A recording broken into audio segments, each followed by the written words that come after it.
Did you know that most businesses actually run on the concept that something is either masculine or feminine, and those have a positive or negative connotation to them, specifically with performance reviews and the way that we grow international business?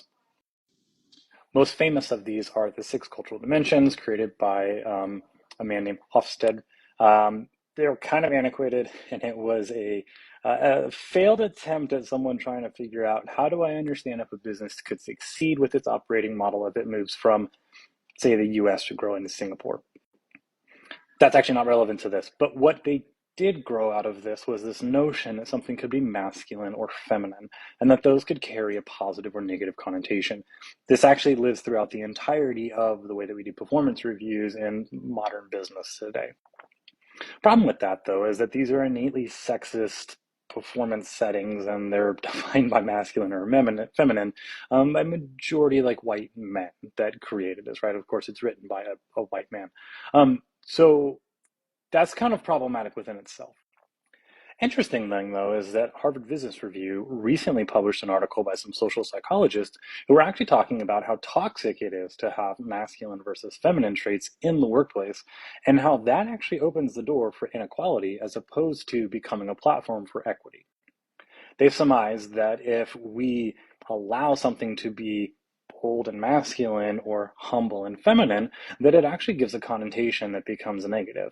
And they ran an experiment to try and understand if this actually carries implications that could hinder or promote someone's career. I'll put the link down below, definitely go check it out. But they ran this study where essentially they took two groups of actors who had the same pitches and the same scripts, and they had them pitch concepts to a venture capital firm.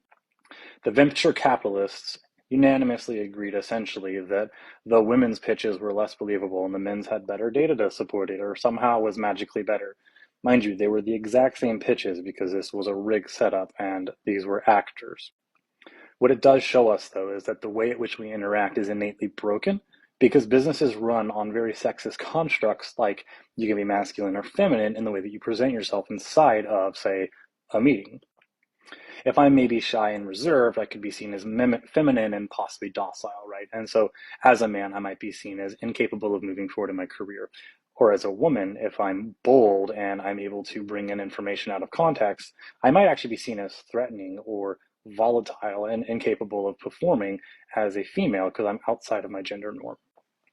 I'm going to take a look. Definitely go check out the second part of this and any other pieces that come after. But I'm going to break apart. There's two kind of columns of context, right? Masculine versus feminine. What do they look like? And we're going to talk a little bit about what that means for you as an employee and a manager.